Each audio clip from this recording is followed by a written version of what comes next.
I'm Trisha. I study in 10th class in Nishan Public School.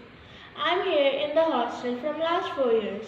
I would like to thank our teachers, principal and the management. Those are providing us a safe and a good academic atmosphere in the school.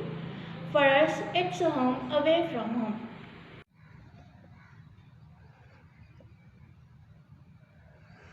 नमस्कार दोस्तों, मैं हूं विकास सुखीजा। आप देख रहे हैं अब तक टाइम्स। हम इस समय करनाल के निशान पब्लिक स्कूल के परिसर में खड़े हैं। आइए आपकी बात करवाते हैं प्रिंसिपल मैम से। Greetings to everyone. First of all, I would like to welcome you all on the portal of Nishan Public School. Being the head of the institution, I welcome you all in the school campus. नमस्कार, मैं हूं विकास सुखीजा। आप देख रहे हैं अब तक times. दोस्तों, आज हम पहुंचे हुए हैं करनाल के निशान पब्लिक स्कूल के अंदर। आपको बता दें कि स्कूलों का सीजन जो नया सत्र स्टार्ट होने वाला है, इसको लेकर स्कूलों में तैयारियां शुरू हो चुकी हैं। आज हम आपकी बात निशान पब्लिक स्कूल की जो प्रिंसिपल है जितेंद्र कौर, उनसे हम आपकी बातचीत कराएंगे और स्कूल के अंदर जो नया सेशन स्टार्ट होने जा रहा है उसको लेकर स्कूल में क्या क्या नया आने वाला है, किस तरह की बच्चों को शिक्षा दी जाएगी, किस तरह के बच्चों की सुविधाओं का ध्यान रखा जाएगा। ऐसे काफ़ी सारे जो विषय हैं, इन सब विषयों को लेकर हम बात करने जा रहे हैं, एक्सक्लूसिव बातचीत करने जा रहे हैं। हम चाहेंगे कि इस खबर को आप साथ के साथ लाइक और शेयर कर देना। आइए हम आपको दिखाते हैं पूरी की पूरी निशान पब्लिक स्कूल की एक exclusive report. My name is Ayush Tiwari, studying in class 10 in Nissan Public School. I am hostler here from last 1 year. I feel comfortable here because all the teachers, warden sir, principal ma'am and the management are very cooperative and supportive. I am improving my skills day by day as all sports facilities, coaches and other activities are available in the school. Ma'am, आपका अब तक times पे बहुत बहुत स्वागत है। धन्यवाद। सबको मेरा नमस्कार। मैम, आपका जो निशान पब्लिक स्कूल है, इसको लेकर शहर में हमेशा एक चर्चा रहती है कि करनाल का जो निशान पब्लिक स्कूल है, करनाल के और स्कूलों से भिन्न क्यों है, इसको लेकर बड़ी शहर में चर्चा होती है। और यही बात जो हम आज क्वेश्चन लेके आए हैं सबसे पहले कि आखिरकार निशान पब्लिक स्कूल चेंज क्यों है। क्योंकि जो ये मैं बातचीत आपको दिखा रहा हूँ दोस्तों, ये बात वाकई में एक शिक्षा से जुड़ा हुआ महत्वपूर्ण प्रश्न है ये वाला कि शिक्षा का स्तर इस समय कितना बढ़ता जा रहा है या गिरता जा रहा है। आखिरकार हो क्या रहा है समाज के अंदर, और स्कूलों का जो महत्व है वो हम बात कर रहे हैं। जो मैम है यहाँ की जितेंद्र कौर हैं, उनसे जानना चाह रहे हैं। तो मैम, करनाल में जो चर्चा है इसके बारे में आपका क्या कहना है?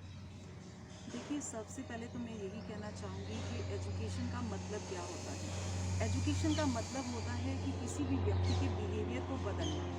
इसका मतलब सिर्फ ये नहीं होता कि कुछ चंद बुक्स में से कुछ अक्षर पढ़ के हम उनको बच्चों को रटवा दें। और जो हमारे स्कूल की एक खासियत रहती है कि हम बच्चों को एक्सपीरियंशियल लर्निंग देते हैं, जिसमें बच्चों को कॉन्सेप्ट के बारे में समझाया जाता है कि एक्चुअल में वो सब कॉन्सेप्ट है क्या, और उसके बाद उसकी रियल लाइफ में क्या वैल्यू है, उसको कैसे वो यूज़ कर सकते हैं, जिसमें कि बच्चे को रियल लाइफ में उस एजुकेशन के यूज़ के बारे में बताया जाता है। बच्चों की पर्सनैलिटी डेवलपमेंट के ऊपर ध्यान दिया जाता है।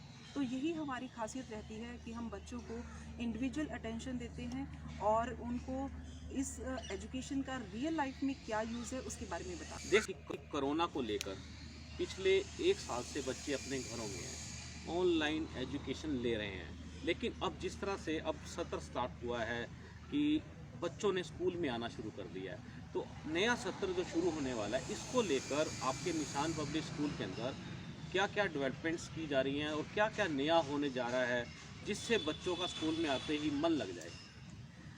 देखिए, बच्चों ने पिछला साल अपने घर पे ही बिताया है, जिसमें कि उनको ऑनलाइन क्लासेस प्रोवाइड की गई थी, जिसमें बच्चों का एक तरीके से आप कह सकते हैं कि इंटरेस्ट काफ़ी हद तक ख़त्म हो गया था। क्योंकि बच्चे वहीं एक ही रूम में बैठकर पढ़ रहे हैं, वो अपने फ्रेंड्स को नहीं मिल पा रहे हैं, कुछ एक्स्ट्रा एक्टिविटीज़ नहीं कर पा रहे हैं।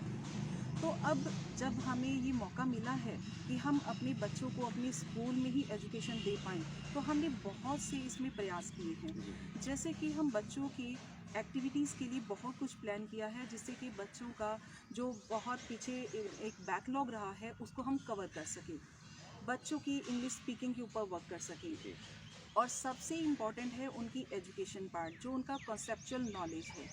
इसके लिए हमने अभी रिसेंटली एक लीड स्कूल के साथ भी टाई अप किया है, जिसमें कि उनको लेटेस्ट टेक्नोलॉजी के ज़रिए हम इंटरेक्टिव डिजिटल प्लेटफॉर्म पे उनको हम पढ़ाएंगे। और इसमें क्या रहेगा कि हम जो भी कॉन्सेप्ट उनको टीच करेंगे, उनको हमने हर रूम में हमारे पास 40 इंची LEDs लगी हुई हैं, टीचर्स के पास अपने टैब्स होंगे और वो उनको लेटेस्ट न्यू एजुकेशन पॉलिसी के हिसाब से एक्सपीरियंशियल लर्निंग एंड जो हमारे इंडिविजुअलाइज्ड पर्सनल अटेंशन है उसके ऊपर ध्यान देते हुए रियल लाइफ के साथ उनको जोड़ते हुए हम उनको एजुकेशन देंगे। और इसमें सिर्फ इतना ही नहीं, बच्चों की हर एक्टिविटी का पूरा रिकॉर्ड रहता है और पेरेंट्स को साथ ही साथ ही हम इन्फॉर्म भी करते हैं। जी चलिए दोस्तों, मैं आपको बता दूं, जो जिस हम स्कूल में यहाँ बैठे हैं निशान पब्लिक स्कूल के अंदर, और इसकी जो खासियत है आपको बता देते हैं। यहाँ पर इस स्कूल के अंदर जो खासियत है कि यहाँ पर बॉयज़ एंड गर्ल्स, लड़के और लड़कियों के हॉस्टल सुविधा भी अलग से प्रोवाइड कराई गई है। दोनों हॉस्टल यहाँ पर अलग हैं। और आपको बता दें, जब यहाँ से बच्चा +2 के बाद इस स्कूल को छोड़ता है, उसके जीवन के अंदर एक नया मोड़ जो आता है, उसको ये स्कूल जो होते हैं यही एक नई दिशा देते हैं। हम बात कर रहे हैं जो स्कूल की प्रिंसिपल मैम है, उनसे जानना चाह रहे हैं, मैम आपके यहाँ स्कूल में कौन सी क्लास से लेकर और कौन सी क्लास तक की शिक्षा दी जाती है, नंबर 1 बात। नंबर 2 बात कि आपके यहाँ स्टाफ कितना है? देखिए, हमारे पास नर्सरी से लेके किंडरगार्टन से लेके +2 तक की शिक्षा प्रदान की जाती है, जिसमें कि हमारे पास 11th एंड 12th में सारी स्ट्रीम्स हैं, चाहे वो साइंस है, कॉमर्स है या फिर वो आर्ट्स है। तो इसमें हर सब्जेक्ट की हम एजुकेशन देते हैं। और इसके अलावा करीबन 50 के करीब हमारे पास टीचर्स हैं और जो कि बहुत ही कॉम्पिटेंट हैं, डिलीजेंट हैं और वो अपनी फील्ड के लिए जाने जाते हैं। और उनका जो एक्सपीरियंस है वो हमारे पास कम से कम 20 साल, कुछ टीचर्स तो ऐसे हैं जो 25 साल पुराने भी टीचर्स हैं और उनका एक्सपीरियंस तो अपने आप में एक एग्जाम्पल है। तो उनके द्वारा पढ़ाए हुए बच्चे हमारे IIT और मर्चेंट नेवी, आर्मी, इवन बहुत सी अदर कंट्रीज़ में भी वेल सेटल्ड हैं। जी, स्कूल से शिक्षा ग्रहण करने के बाद बच्चे अपने जीवन का उद्धार तो करते ही हैं, साथ में देश की सेवा करने से भी पीछे नहीं हटते हैं। हम बात कर रहे हैं निशान पब्लिक स्कूल के अंदर। और आपको बता दें मैम, एक जो मेजर प्रश्न जो इस समय उठ रहा है कि कोरोना एक बार दोबारा से पाँव पसारने लग चुका है, तो आपके यहाँ स्कूल में कोरोना को ध्यान में रखते हुए किस तरह के इंतजाम किए गए?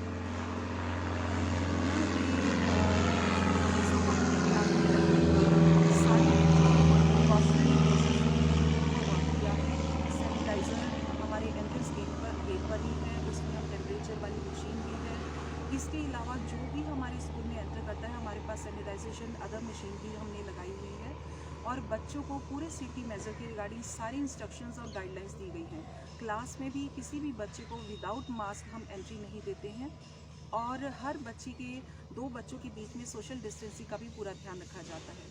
इसके अलावा जो हमने अभी लीड स्कूल के साथ टाई अप किया है वो स्पेसिफिकली इसी फील्ड से रिलेटेड है कि अगर सपोज़ कोई भी सिचुएशन आती है तो उसमें हमारी एजुकेशन बिल्कुल भी सफ़र नहीं करेगी, क्योंकि उसमें ऐसा एक सिस्टम है जिससे कि एजुकेशन हमारी रेगुलर क्लासेस की तरह ही चलेगी। जी दोस्तों, इस खबर को आप साथ के साथ लाइक शेयर कर देना और हमारे YouTube चैनल पर सब्सक्राइब कर देना, क्योंकि ये जो बातचीत चल रही है ये हमारे बच्चों के भविष्य को लेकर बातचीत चल रही है। हम बात कर रहे हैं, मैं आपसे जानना चाहता हूँ, स्कूल में शिक्षा के पुख्ता इंतजाम है, उसके अलावा बच्चों के खेल कूद को लेकर, यानी कि जो गेम्स है, स्पोर्ट्स है, जो स्पोर्ट्स को लेकर आप लोगों की क्या तैयारियां रहती है? बच्चों को लिए कौन कौन सी आप लोग गेम्स यहाँ पर रेडी रखते हैं?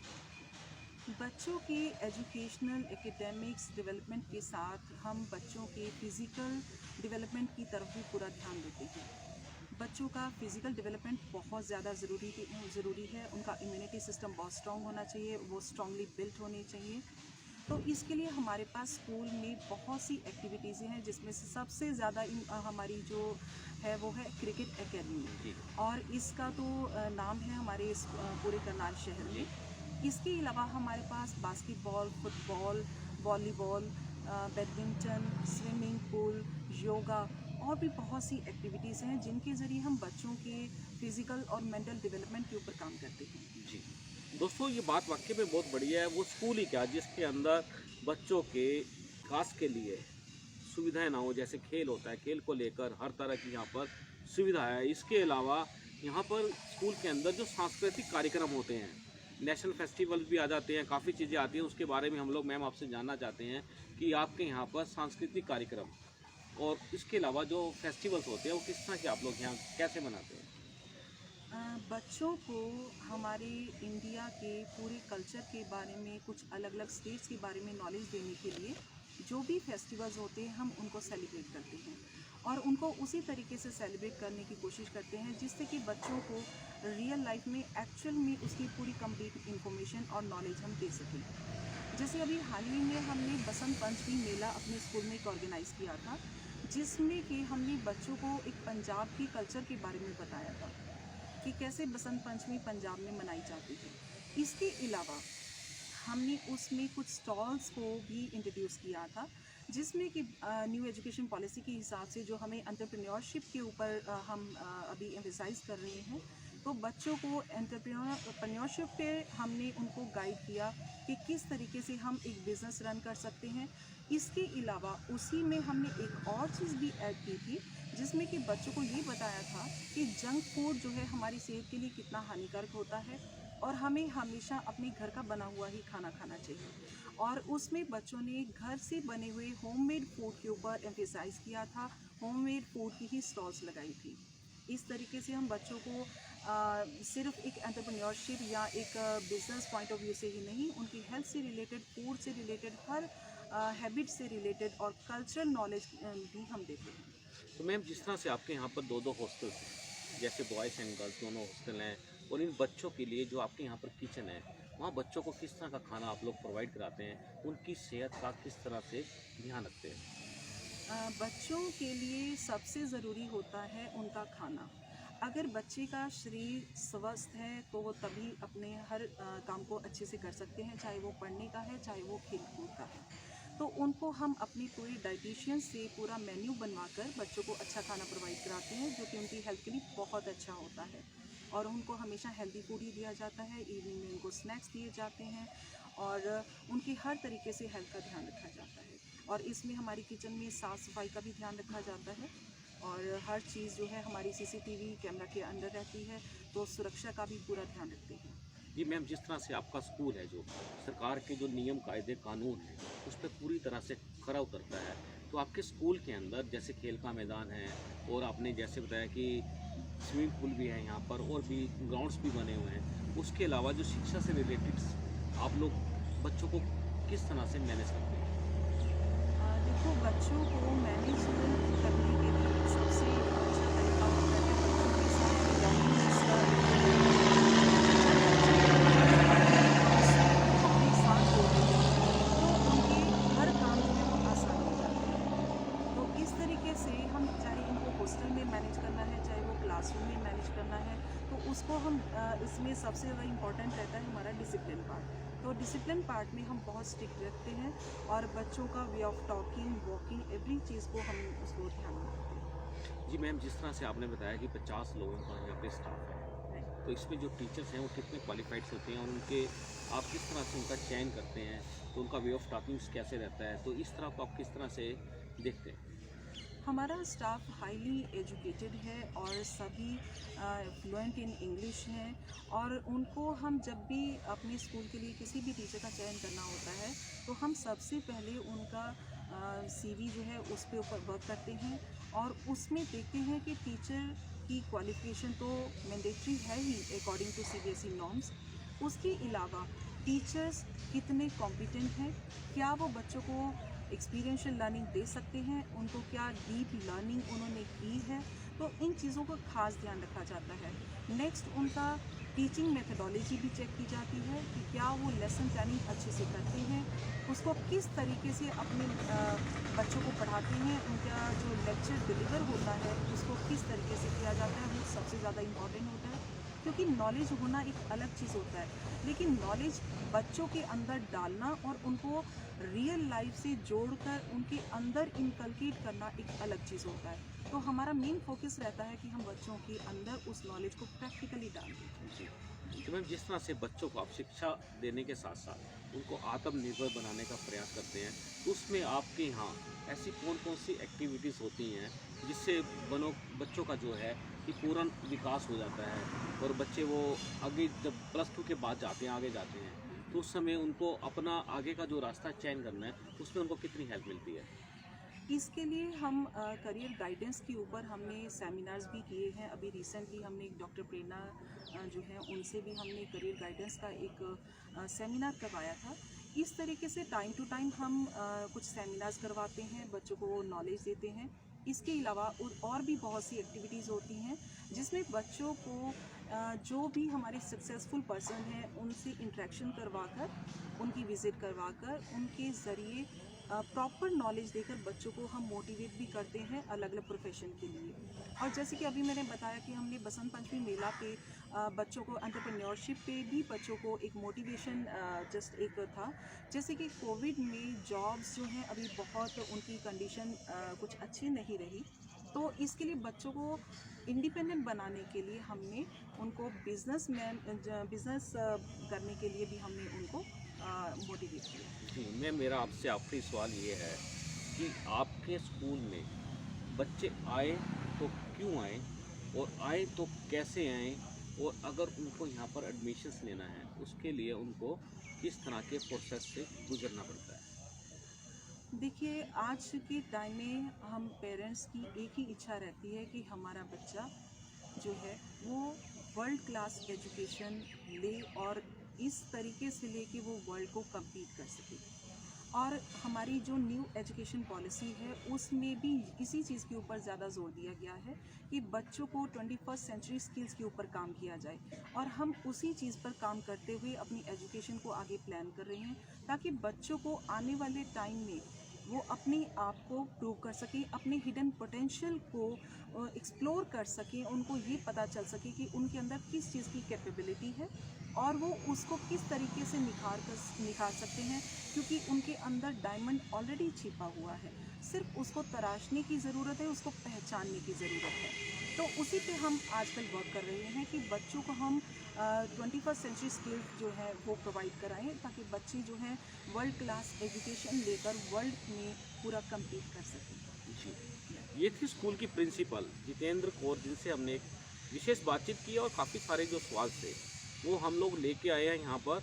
और दोस्तों, हम आपको बता दें इसी स्कूल के और भी कुछ महत्वपूर्ण प्रश्न ये है कि आपके जो मैंने आपसे बात की बीच में वो रह गया क्वेश्चन, तो मैं वो रिपीट कर देता हूँ एक बार कि आपके यहाँ पर किस तरह से बच्चों के एडमिशन जो होते हैं वो किस तरह से होते हैं, और किस तरह के लेवल से बच्चों को यहाँ से गुजरना पड़ता है? उससे पहले मैं थोड़ा सा अपने स्कूल की कुछ एक्स्ट्रा करिकुलर एक्टिविटीज़ के बारे में भी कुछ बताना चाहूँगी कि हम अपने स्कूल में सिर्फ एक एजुकेशन ही नहीं प्रोवाइड कराते, बच्चों को इंग्लिश स्पीकिंग स्किल के ऊपर भी जोर देते हैं और उनकी जितनी भी स्किल्स हैं उनको होन करने के लिए काफ़ी एफर्ट्स भी करते हैं। हमारा जो स्कूल है वो 9 एकड़ लैंड में फैला हुआ है और बिल्कुल ही पोल्यूशन फ्री है, पोल्यूशन से बहुत दूर है, जिससे कि बच्चों की हेल्थ के ऊपर भी एक अच्छा इम्पैक्ट जाता है। क्योंकि कहते हैं कि अगर ग्रीनरी है तो ग्रीनरी जो हमारी आइज़ को भी बहुत मतलब लाभ पहुंचाती है। इसके अलावा हमारे स्कूल में वैदिक मैथ्स है और इसके अलावा एनसीसी की ट्रेनिंग भी दी जाती है। स्पोर्ट्स की रिमार्केबल फैसिलिटीज़ हैं जो मैंने ऑलरेडी आपको बताई हैं कि हमारे पास स्पोर्ट्स की इतनी फैसिलिटीज़ हैं जो मुझे नहीं लगता किसी और स्कूल में भी इतनी अवेलेबल होंगी एक ही कैंपस के अंदर। और जो हमारा लीड स्कूल का कॉन्सेप्ट है ये भी करनाल में हमारा सबसे पहला और एक ही ऐसा स्कूल है जिसमें कि लीड स्कूल का कॉन्सेप्ट है।